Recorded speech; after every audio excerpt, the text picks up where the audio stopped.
A Guide for Immigrants Accused of Crimes in Florida. Written by Joseph Mitkevichus. Bail, bond, and ICE detainers. Getting out of jail. After an arrest, one of the first practical concerns is, can I get out of jail while my case is pending?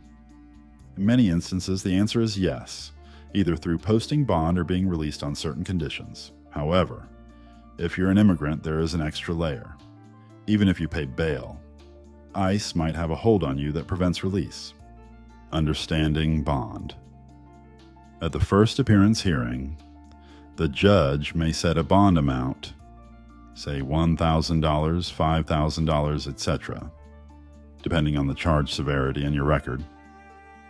If you pay that amount, or a bondsman pays it for you, usually charging a non-refundable fee of about 10%, you can be released from the county jail.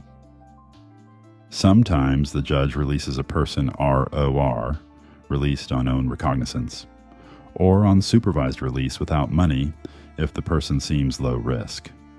The judge considers factors like ties to the community, criminal history, and flight risk.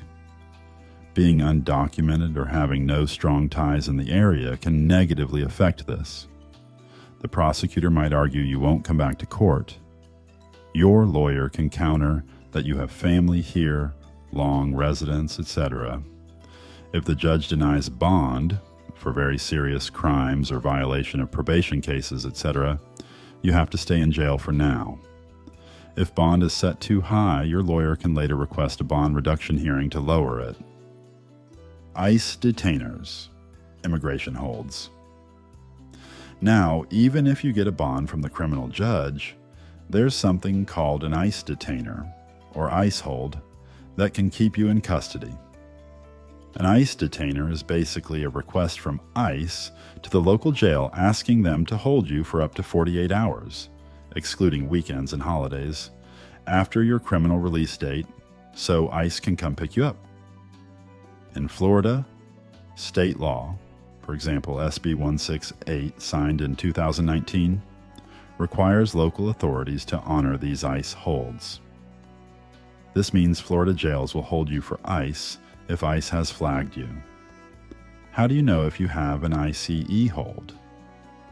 Typically, during booking or afterwards, the jail might tell you, or it might show up on the jail's inmate information online. Your family can often call the jail and ask, does name have an ICE hold? Sometimes it's obvious. If you're undocumented and charged with a serious offense, assume there will be one. If you are a legal resident but the charge triggers deportation, ICE may lodge a detainer too. If there is an ICE detainer, what happens is, even if you post the criminal bond, the jail will not release you to the street. Instead, they will notify ICE and hold you for up to 2 days, often less, for ICE to take custody. Once ICE takes custody, you'll be moved to an immigration detention facility. In Florida, this could be a facility in the region. There are ICE facilities in various parts of Florida. Then you'll be in immigration detention and fall under the immigration court's jurisdiction for a removal, deportation case. We will discuss what to do in that scenario in the If You Are Detained by ICE section.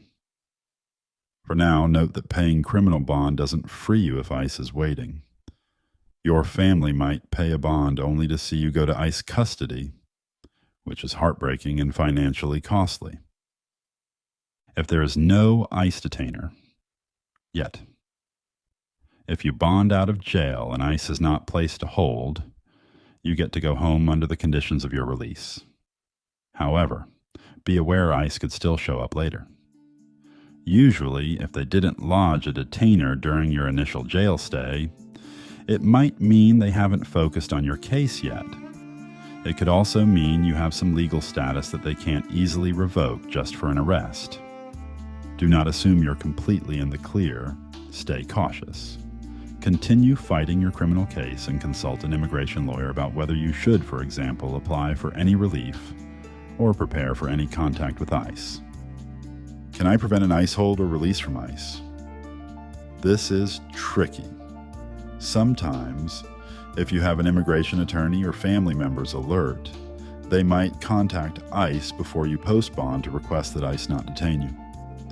This rarely works unless there are strong humanitarian factors. In some cases, if you have a strong legal status, like a green card with no prior issues, and the charge is minor, ICE might not bother issuing a detainer at all. Once you're in ICE custody, you can request an immigration bond from an immigration judge, separate from the criminal bond. We'll cover that later. But the main point, neither you nor the criminal judge can stop ICE from issuing a detainer.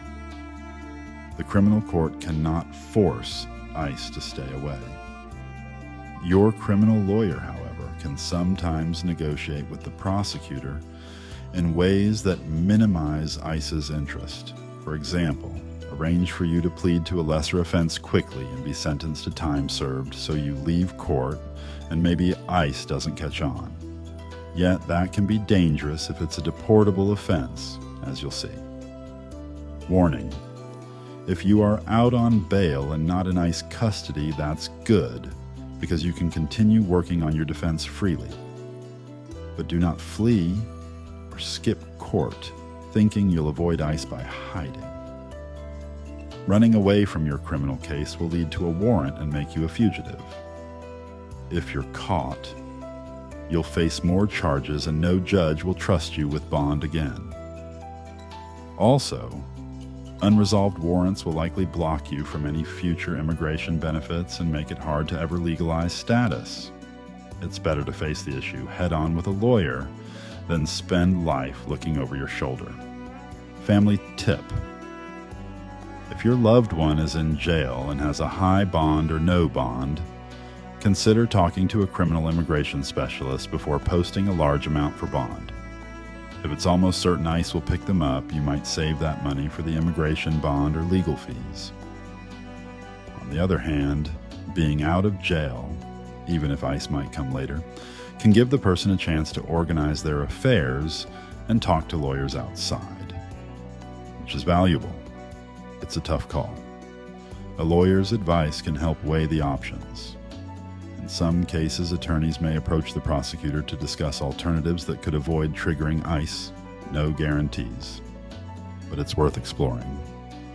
In summary, bond is about temporary freedom during the case. Florida will allow many people bond, but ICE can intervene for non-citizens.